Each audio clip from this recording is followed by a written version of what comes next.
Elhamdülillah, innelhamdülillah, nahmanuhu ve nasta'inuhu ve nastağfiruh ve na'udhu billahi min şururi enfusina ve min seyyiati a'malina. Men yehdihillahu fela mudille leh ve men yudlil fela hadiye leh. Neşhedü en la ilahe illallah vahdehu la şerike leh ve neşhedü enne Muhammeden abduhu ve resuluhu ersele. Ya eyyühellezine amenu ittakullaha hakka tukatih ve la temutunne illa ve entum muslimun. أيها الناس اتقوا ربكم الذي خلقكم من نفس واحدة وخلق منها زوجها وبث منهما رجالا كثيرا ونساء يا أيها الذين آمنوا اتقوا الله وقولوا قولا سديدا يصلح لكم أعمالكم ويغفر لكم ذنوبكم ومن يطع الله ورسوله فقد فاز فوزا عظيما أيها الناس قال الله تبارك وتعالى في كتابه الكريم أعوذ بالله من الشيطان الرجيم بسم الله الرحمن الرحيم وإن كان ذو عسرة فنظرة إلى الميسرة وأن تصدقوا خير لكم إن كنتم تعلمون صدق الله ربنا الأعلى. Hürmetli dindaşlarım, saygılı Müslümanlar, Yüce Rabbimiz Kur'an-ı Kerim'de Bakara suresinin 280. ayetinde böyle buyuruyor bizlerge. Eğer borçlu bir kişi zorluk içinde olsa, vaziyeti yengilleşkince ona vakit vermek gerek. Sadaka saymanız ise sizler için daha hayırlıdır, bir bilseniz. Bukhari'de geçen bir hadiste ise Peygamberimiz Muhammed Mustafa sallallahu aleyhi ve sellem böyle anlattı. Bir adamın içte güzel, sevaplı ameli işleri yok idi. Ancak o insanlarga borçka bereydi. Ve borcunu toplagan elçilerini, hizmetçilerini böyle aytaydı. Borcunu kolay verecek zenginden al, borcunu beri almagan fukareden alma, vazgeç. Belki Allah da bizim günahlarımızdan vazgeçer deyip böyle aytaydı. Bu niyetten fukarelerden borçka berseydi kaytarıp almaydı. Allah Teala da deyip Peygamberimiz sallallahu aleyhi ve sellem böyle buyurdu. Senin günahlarından vazgeçtim. Yani o kulunu bağışladım dedi Allahu Teala Kur'an-ı Kerim'de. Bunun hakkında ayetler var. Ama şu yerde Peygamberimiz sallallahu aleyhi ve sellem öz adının özünden Allahu Teala'nın böyle cevap vergenini bizlerge buyurdu.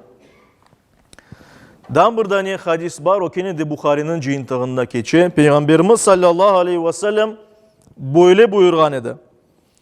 Kim insanların mallarını kaytarıp vermek niyetinin alsa, yani borçka alganda kaytarmak niyetinin alsa, Allah ona kaytarmakını kolaylaştırır. Kim de malını kaytarmamak niyetinin alsa, borçka alsa, vermeyeceğim degen niyetinin alsa, Allah da onun malını yok eder. Bereketini yok eder elbet. Saygılı, hürmetli Müslümanlar, elbette Müslümanlar asıl da insanlar ama hususan Müslümanlar her daim birbirine yardım etmek gerek. Bu cemaat hakkıdır, böyle aytayıq. Ve yardımlaşmak meselesine gelgende bizler birbirimizge her türlü yardım etmek mümkünmüz.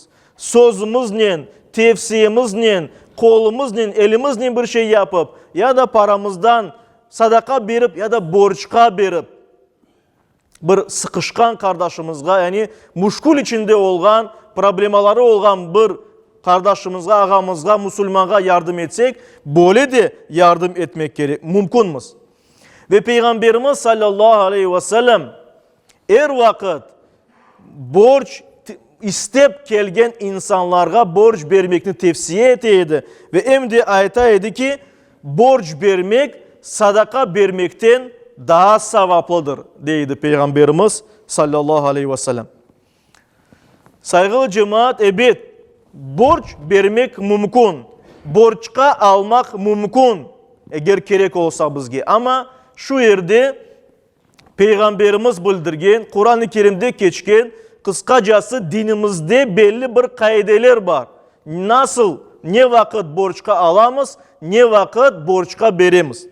İşte birinciden eğer bir kimse onun alı takatı yerinde olsa çaresi bar borç vermege, borçka bergende bir kimsege, bir Müslüman olsun, Müslüman olmagan bir kimse olsun, riayet etmesi, yani gözetmesi gerek olan bazı bir şeyler var. Birinciden, Müslüman bir kimsege borçka bergende, parasını borç olarak bergende, bunu ancak Allah için yapmak gerek. Allah'ın razılığını kutup, Allah rızası için vermek gerek ve din kardeşinin bir sıkıntısını, bir problemasını çözmek niyetinin Allah için vermelidir. Birinciden bunu kaydetmek gerekmez. Bukhari'de geçen bir hadiste Peygamberimiz sallallahu aleyhi ve sellem böyle buyurgan idi. Kim kardeşinin ihtiyacına çare olsa Allah da onun ihtiyacına çare olacak. Kim bir Müslümanın sıkıntısını yerine getirse, yani sıkıntısına çare olsa Allah da o sebepten onun kıyamet sıkıntılarından birisini yok eder deyip Peygamberimiz buyurdu. İkinciden, bir kimsege borçka para bergenimizde biz ondan başka bir fayda gözetmemek gerekmez. Çünkü ibadet niyetinin Kur'an-ı Kerim'de buyurulganı üzere qarz-ı hasen en yaxşı borç olarak bergenimizde bizler ancak Allah için yardım etmek niyetinin vermek gerekmez. Ve bunu yapkanda elbette başka niyetimiz olmamak gerek. Yani türlü niyetlerimiz olması mümkün. Bir kimse faiz dep mesela vermesi mümkün. O dinimizge göre ayrıca haram olganını biz hepimiz bilemiz. Yani prosentle vermek öyle şeyler dinimizge olmay. Ona göre de bu ve başka nasıl olsa olsun niyetlerimiz olsa en üstünde, hayırlı niyetimizin her bir üstünde Allah razılığı olmak gerek. Başka faydasını gözetmemek gerekmez. Üçüncüden, borçka bergenimizde bizler kolumuzdan gelgeni kadar, çaremiz olganı kadar kolaylık göstermek gerekmez. Öyle vermek gerekmez ki insan kolayca onu bizge kaytarıp olsun. Bunun için mesela belli bir vakit vermek, vakitini daha ziyade sozmak mümkündür. Çaremizge göre, yani mutlak öyle yapılacak deyip aytmayın. Bizim çaremiz olsa yardım etmek gerekmez. Problemalar içinde olgan Müslümanlarga. Şu cümleden İbn Mace'de geçken bir hadiste Peygamberimiz sallallahu aleyhi ve sellem böyle buyurdu. Kim bir borçluğa vakit verse her konu için bir sadaka sevabını kazanır. Yani biz anlaştık, bir ay içinde parasını getirmek gerek, getirip olama insan o vakit ben aytam yaxşı ben beklerim desem ve beklegenim her gün ayrıca sadaka sevabını kazanam diye Peygamberimiz sallallahu aleyhi ve sellem. Kur'an-ı Kerim'de buyurulganı üzere hutbenin başında okulgan Bakara suresinin 280. ayetinde buyurula ki eğer bizim çaremiz olsa borçka algan kimse pek fukare olsa bir türlü berip olamasa borcunu bizim de pek ihtiyacımız olmasa yani bizge her şey yeti aslında biz o borcunu bağışlasak sadaka saysak o daha da hayırlıdır diye Allah-u Teala Kur'an-ı Kerim'de. وَاَنْ تَصَدَّقُوا خَيْرٌ لَكُمْ اِنْ كُنْتُمْ تَعْلَمُونَ Sadaka olarak o borcunu saymanız eğer de bilseniz sizler için daha hayırlıdır diye Allah-u Teala Kur'an-ı Kerim'de şu Bakara suresinin 280. ayetinde. Bir kimsege borçka para bergenimizde hem de saygılı cemaat o insanı bir şekilde rahatsız etmemek gerekmez. Utandırmamak gerekmez. Yani çünkü bir insan normal şartlarda bir tilenci bir insan olmasa onun için barıp bir kimseden borçka para almak ağır. Ağır keli. Çünkü onun üstüne bir imtihan geldi, bir şey geldi. Başka çaresi yok. Borçka almak istiyor ama aslında almazdı. Başka çaresi yok. Ona göre böyle bir insan borçka istemeye geldiğinde onu incitmemek gerek. Yani ne vakit vereceksin, verip olacaksın, budur, şudur, şartları nedir? Bak sen böyle yap deyip bunun gibi şeyler olmamak gerek. Borçka verilecek olsa parasını çıkarıp veresin. Bismillah Allah rızası için. O insan kaytarsa inşallah o para bizge kaytar. Kaytarıp olamasa endi biz elbet bakamız. Çaremiz olsa onu bağışlarmız. Çaremiz olmasa aysa belli bir vakit beklemek gerek olacak. Ve Peygamberimizin sünneti var borçka bergenimizde hem de hususan eğer biz vereceğimiz bir şey para mesela ya da kıymetli bir şey olsa büyük kolemde çok para olsa Peygamberimizin sünneti üzere iki şahatle yazıp vermek gerek. Çünkü insanlık alı. İnsanlar çok şeylerini unuta. Bir yılda içinde çok şeylerini unuta. Ende 20 yılda başka yani böyle umur içinde çok şeyler unutulması mümkün. Bir insanın aklında böyle kalır, başka insanın aklında başkaca kalır. Ya da o borçka algan insan ya da borçka bergen insan kısa bir vakit içinde vefat eter.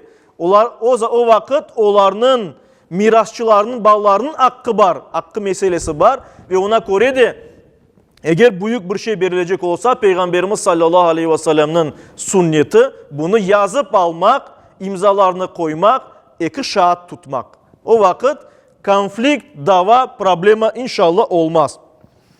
Şimdi bu borçka verecek kimsenin riayet etmek gerek olan şeyler hakkında ayttık. Şimdi kıskacası birkaç madde olarak bir kimse borçka alganda nege esaslanmak gerek, nege dikkat etmek gerek.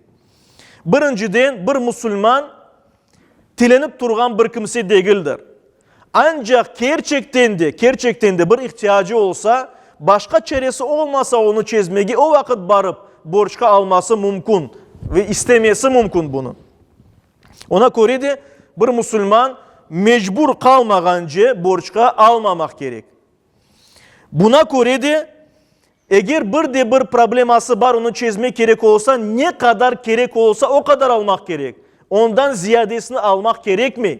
Ne kadar gerek olsa o kadar almak gerek. Ve bundan da gayrı böyle lüks olan şeylerini, eğlenceli olan şeylerini ya da mesela gereksiz masraf yapmak için borçka para almağa olmay. Alınsa onun verilmesi var. Onun günahı olması mümkündür. Ona göre bir Müslüman elbette biz böyle kestirip aytıp olamayız ki hiçbir vakit olmaz. Olur böyle şeyler de almak için ama bu dinimiz tarafından sakıncalı bir şeydir.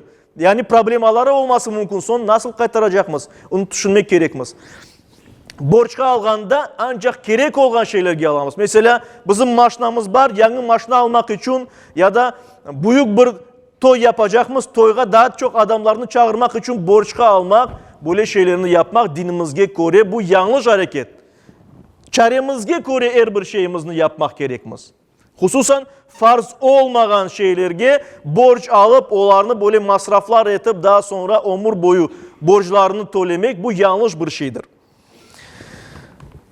Ayet-i kerimede ve hadislerde geçkeni üzere saygılı cemaat, bir kimse borçka alganda onun kaytarmak niyetinde olmak gerek. Yani borçka alganda ben onu kaytarırım degen bir niyetle her vakit almak gerek. Bu yerde samimiyet gerektir. Yani ihlas, çin yürekten bunu yapmaya istemek gerek bir insan. Ve borçka eğer aldık mı onu her vakit tam bir vakitte vermeye, tırışmaya, hareket etmeye gerekmez. Bundan da gayrı eğer bir kimseden borçka aldık, o kimsenin zararga uğratmamaya tırışmak gerekmez. Şimdi çok vakitler öyle ola ki elbet bazı insanların çaresi var belki.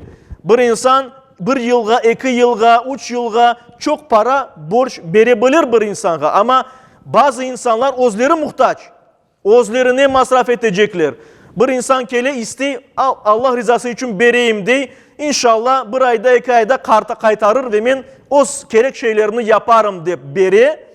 Daha sonra 1-2 ay değil de 1 yıl geçi, 2 yıl geçi. O para şimdi bilgenimiz para yani altın kumuş değil. Bu kağıttan olan paralar ya da sıfıravoy böyle aytkanımız paralar. Onlar da inflasya ola. 1 yıldan sonra o paranın yarısı kete indi. 100 bin verdik, 100 bin aldık, kaytarıp aldık ama o indi 100 bin, evvelki 100 bin değil. O vakit zararga uğratmamak gerek. O vakit bu inflasyanı gözetip kaytarmak gerek ya da kıymetli bir şeyge bağlap öyle borçka almak gerek. Yani bu esasını da gözetmek mümkündür ve hatta gerektir. Borçka bergen kimsenin hakkını korçalamak için. Evet, borçka bergen bir kimse ozu da buna indi gerek olanı daim bakar. İstese parasını verir, ona parası kaytar. Ama biliniz ki eğer bir kimse rublnen bergen olsa ve ona mesela bergende öyle şart koşsa ki mesela altın fiyatını hesaplap sana berem ya da dolarga bağlap sana berem. Böyle de bana kaytarırsın. Bu mümkündür dinimizge göre ve hatta yakşıdır böyle yapılsa. Çünkü para kıymetini joya. O kıymetini joymaması yani böyle bir alınacak tedbirlerden biridir. Ona göre de borçka alınğanda bileyik ki eğer biz mesela 10 yıl evvelsi 10 bin alsak, endi o 10 bin o eski 10 bin değil. Ona göre kaytarmağa tırışmak gerekmez. Ve bu da dinimizge göre faiz olmaz saygılı cemaat. Başka bir değerli bir şeyge eğer biz bunu bağlasak. Ve bileyik ki eğer biz borcumuzu kaytarganda, vaktinde kaytarmasak, bir şeyler uydurup işte takıştırıp eksik kaytarsak vesaire daha sonra insanlarda endi istek olmay vermege. Yani para borçka vereceğim de son özüm için kullanıp olamayacağım deyip ayta insanlar. Öyle fikirde olalar ve böyle vaziyette gerçekten muhtaç olan kimselerin hakkına kırgın olurmuz. Çünkü onlarga da endi belki vermezler borçka. Ama onlarga hayatını kurtarmak gerek için belki borçka para gerek. Ve elbette borçka alganda onu her daim vaktinde kaytarmak gerekmez. Bukhari'de geçken bir hadiste Peygamberimiz sallallahu aleyhi ve sellem böyle buyurdu. Borcunu kaytarmağa çaresi olan bay kimsenin, Müslümanın borcunu keçiktirmesi, keç vermesi zulümdür. Yani günahtır. Ona göre buna riayet etmek gerekmez. Ve mühim bir husus. Eğer biz borçka aldık ve borcumuzu kaytarıp olamayımız vaktinde her şeyini yapamız, tırışamız, ilave iş aldık, başka adamlardan soradık, yapamayımız, verip olamayımız. O vakit kimden borçka alsak ona barıp anlatmak gerekmez. Sebebini aytmak gerekmez. Aytmak gerekmez ki çarem yok kaytarmağa, bana ruhsat veriniz, bu kadar vakit veriniz vesaire. Bunu mutlak yapmak gerek. Anlayımız ki insanın zıtına, canına, nefsine ağır olan bir şeydir bu. Çünkü bir insan borçka algandan son endi onun hakkında hatırlaması bile ağır ola. Yani vermek gerek ya onu. Ama vakiti geçti bir şey aytmadan böyle yürümek bu yanlış bir hareket. Barıp aytmak gerek. Kaytarıp olamayım. Olganı gibi. Ve en sonunda borç bu büyük bir şey, hak meselesidir. Kul hakkına ya da cemaat hakkına kırgın bir şey. Ona göre borçlarımızı asıl da ahiretke kaldırmamak gerekmez. Müslüman borcunu asıl da ahiretke kaldırmamak gerek. Allah katında olan borçlarımız var.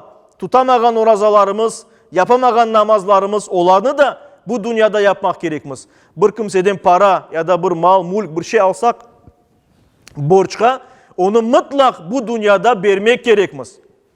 Ve hatta eğer de tırışsak, verip olamazsak, dua etsek Allah-u Teala'ya hem tırışmak hem dua etmek gerekmez borçlarımızı kaytarmak için. Yani böyle yüreğimizde bir problem olmak gerekiyor. Borcumuzu kaytarmak gerekmez deyip ama bir türlü kaytarıp olamadık ya da bir şey oldu.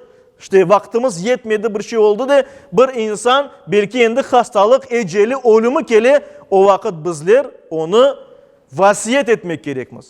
Ballarımızga vasiyet etmek gerekmez ki benim böyle kimselerge borcum var, o borçunu kaytarınız deyip ballarımızga vasiyet eteyik. İşte böyle yapsak inşallah Allah-u Teala bizge bergen koygan esaslarını bu dünyada yerine getirermiz inşallah ve borçsuz o bir dünyaya geçermiz. Allah-u Teala her birimizge borçka muhtaç etmesin her birimiz borçka almayaq inşallah. O kazanğalarımız bizge her daim yetsin. Eğer de borç almağa çaremiz olsa, böyle bir problemimiz olsa ve borç almağa gerek olsa bizlerge Allah-u Teala en tez vakitte borçlarımızın tölemege nasip eylesin, kaytarmağa nasip eylesin. Ve Allah-u Teala eğer bizim çaremiz olsa, bizge bir kimse kelip bizden yardım istese, o yardımını, borç vermekini her birimizge nasip eylesin, savap kazandırsın inşallah. Yüce Rabbimiz her birimizge Müslümanca yaşamağa, Müslüman olarak son nefesimizni vermege nasip eylesin, yolumuzni doğrulasın inşallah. Amin.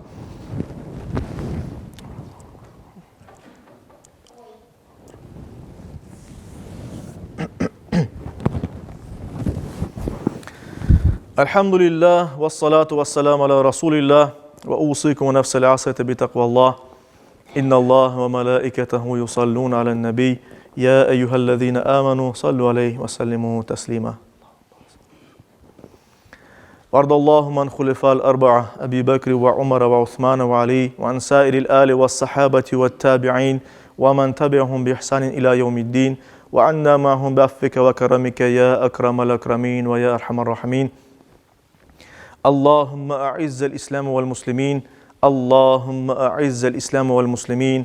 اللهم أعز الإسلام والمسلمين واحمي حوزة الدين ودمر أعداء الدين وألف بين قلوب المسلمين ووحد صفوفهم واجمع كلمتهم على الحق يا رب العالمين وانصر دينك وكتابك وسنة نبيك محمد صلى الله عليه وسلم وآله أجمعين.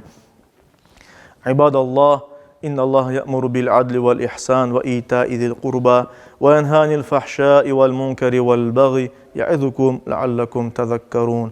صدق الله ربنا الأعلى وأقيموا الصلاة.